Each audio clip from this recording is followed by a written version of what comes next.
Hello guys, welcome to my channel study with Shatakshi. तो मेरे channel में आप सभी का स्वागत है। तो आज हम करने जा रहे हैं biology chapter 10 cell cycle and cell division. So let's get started. So are you aware that all organisms, even the largest, start their life from a single cell? You may wonder how a single cell then goes on to form such large organisms. Growth and reproduction are characteristics of cells, indeed of all living organisms. All cells reproduce by dividing into two with each parental cell, giving rise to two daughter cells each time they divide. These newly formed daughter cells can themselves grow and divide, giving rise to new cell population, that is formed by growth and division of a single parental cell and its progeny. In other words, such cycles of growth and division allow single cell to form structure consisting of millions of cells. तो दोस्तों, यहाँ पर लिखा है कि हर एक organisms या चाहे वो कितना भी बड़ा हो, वो अपनी लाइफ साइकिल सिंगल सेल से स्टार्ट करता है, जो कि होता है एक जाइगोट। और ये जो सेल्स होता है, ये मल्टी सेलुलर में जाइगोट होता है।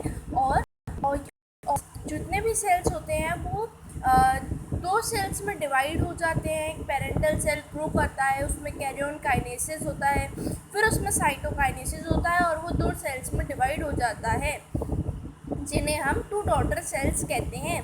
These newly two daughter cells themselves grow and divide. ऐसे कैसे डिवीजन चलता जाता है और एक सेल से एक सेल पॉपुलेशन फॉर्म हो जाती है। तो growth and division of a single parental cell and progeny continues. और यही cell growth and cell division allow करता है एक सिंगल सेल को to form structure of consisting of millions of cells. तो आई होप ये सब आपको समझ में आ गया होगा।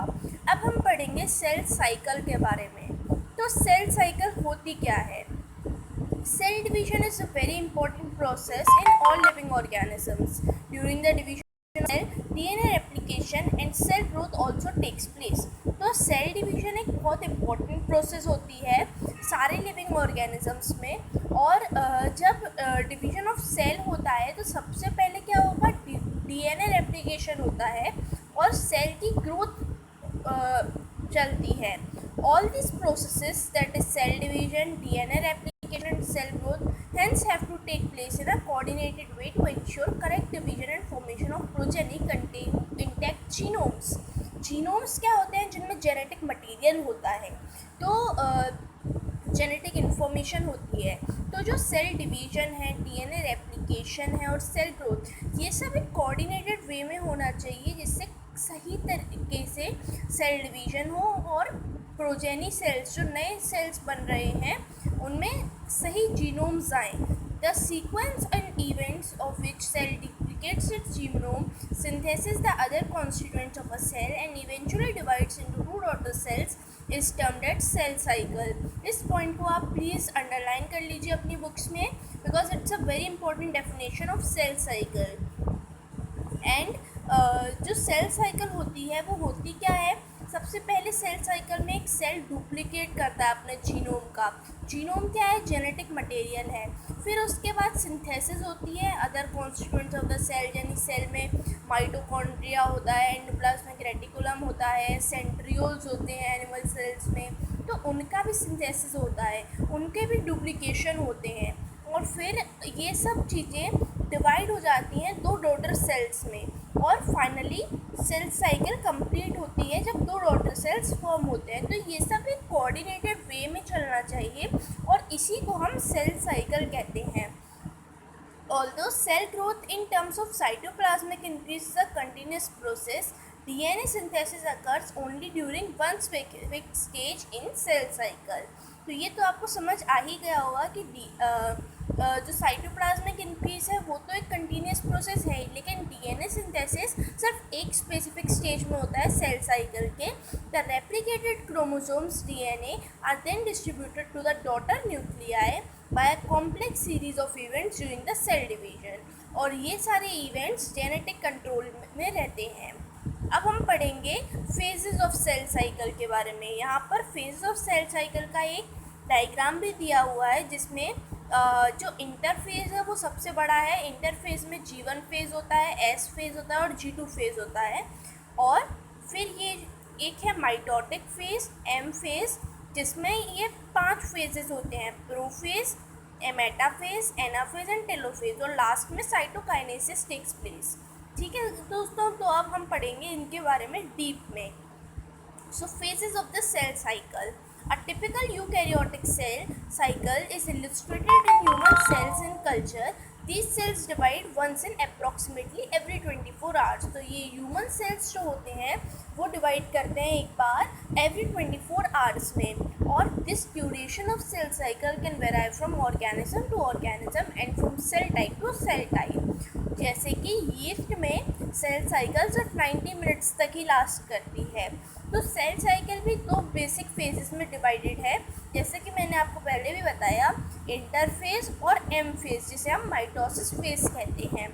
तो एम फेज जो होता है represents the phase when the actual cell division और माइटोसिस अकर्स। माइटोसिस क्या होता है? जब एक सेल में से 2 डॉटर सेल्स का फॉर्मेशन होता है, उसे हम माइटोसिस कहते हैं। तो जो एक्चुअल सेल डिवीजन होता है वो एम फेज में ही होता है। It is significant to note that in 24 hours average duration of the cell cycle in the human cell division proper last for only about an hour. The interphase last for more than 95% of the duration of the cell cycle. तो इसे भी आप underline कर लीजिए कि जो duration, proper duration होता है सेल साइकिल का, वो प्रॉपर लास्ट करता है सिर्फ एक आवर के लिए, और जो इंटरफेज होता है वो more than 95% of the duration of the cell cycle last करता है।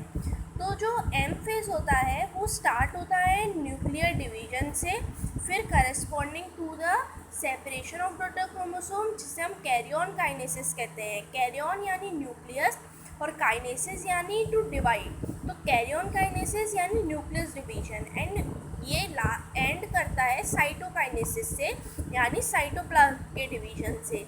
और जो interphase though called the resting phase is the time during which the cell is preparing for the division by undergoing both cell growth and DNA replication in an orderly manner. तो जो interphase होता है वो एक resting phase होता है, और इसमें तैयारियां चल रही होती हैं सेल साइकिल से पहले की तैयारियां। और इंटरफेज भी 3 फेजेस में डिवाइडेड रहता है, G1 फेज जिसे हम गैप 1 कहते हैं, S phase synthesis and G2 phase gap 2। अब हम इनके बारे में डीप में पढ़ेंगे। तो G1 phase corresponds to the interval between mitosis and initiation of the DNA replication. During G1 phase, the cell is metabolically active and continuously grows but does not replicate its DNA. तो G1 phase में होता क्या है कि जो cell होता है वो मेटाबॉलिकली बहुत एक्टिव होता है, और उसमें रेप्लिकेशन ऑफ DNA नहीं होता है, वो सिर्फ मेटाबॉलिकली एक्टिव होता है, तैयारियां चल रही होती हैं। और एस और सिंथेसिस फेज में क्या होता है दोस्तों? It marks the period during the DNA synthesis और replication takes place. During this time the amount of DNA per cell doubles. If the initial amount of DNA is denoted as 2C, then it increases to 4C. However, there is no increase in the number of chromosomes. If the cell has diploid or 2n number of chromosome at G1, even after S phase, the number of chromosome remains the same. तो दोस्तों S phase में क्या होता है? DNA replication होगा, और DNA का जो नंबर है, जैसे अगर वो 2C है तो वो डबल हो जाएगा पर cell, amount of DNA double हो जाएगा, लेकिन क्रोमोसोम्स का अमाउंट चेंज नहीं होगा। अगर क्रोमोसोम हैप्लॉइड है तो वो हैप्लॉइड ही रहेगा, और डिप्लॉइड है तो डिप्लॉइड ही रहेगा।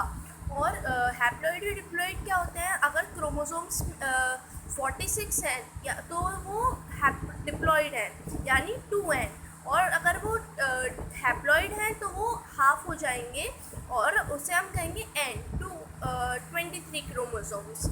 और ये सब ये तो ह्यूमंस के बारे में है, हर उसमें अलग अलग होता है हर ऑर्गेनिज्म में। In animal cells during the S phase DNA replication begins in nucleus and the centriole duplicates in the cytoplasm.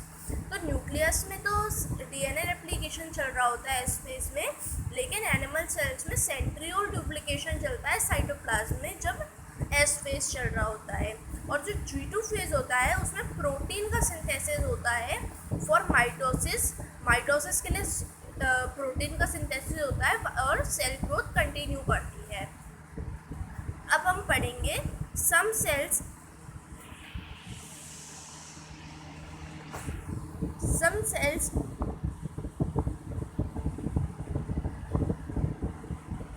Some cells in adult male do not appear to exhibit division like heart cells, and many other divide only occasionally as needed to replace that is lost due to injury. हर cell divide नहीं करता. Adult animals में क्या होता है कि कुछ cell होते हैं जो डिवाइड नहीं करते हैं, जैसे हार्ट सेल्स. वो कभी कभी डिवाइड करते हैं जब कभी कोई इंजरी आ जाती है और जब कभी कोई सेल की डेथ हो जाती है तब. तो उसमें जीवन फेज नहीं होता और एक इनएक्टिव स्टेज होता है जैसे हम क्यूसेकेंड स्टेज कहते हैं, G0 stage of the cell cycle. और cell in the stage remains metabolically active but no longer proliferate. Division नहीं होता है अनलेस ये कहा जाता है उस सेल को कि आपको डिवीजन करना है. ऑन द ये सब रिक्वायरमेंट पे डिपेंड करता है ऑर्गेनिज्म की. In animals, mitotic cell division is the only seen in diploid somatic cells. Mitotic cell division सिर्फ diploid somatic cells में दिखता है. somatic cells वो होते हैं जो reproduction में help नहीं करते हैं. और there are few exceptions in this haploid cells divide by mitosis. कुछ exceptions हैं जिनमें माइटोसिस में भी cells divide haploid cells divide करते हैं, जैसे मेल हनी बीज में. Against this plants can show mitotic division in both haploid and diploid cells. From a recollection of examples of alternation in plants, identify plant species and stages at which mitosis is seen in haploid cells. तो in plants mitosis is seen in both haploid and diploid cells. तो ये आपको समझ आ ही गया होगा. तो दोस्तों हमारा ये वीडियो यहीं ख़त्म होता है. ये हमारा पार्ट 1 था. अब हम सेकंड पार्ट में एम फेज़ के बारे में पढ़ेंगे और उसके चारों फेज़ प्रोफेज, मेटाफेज, एनाफेज और टेलोफेज को कवर करेंगे. So stay tune. Thank you and have a very nice day.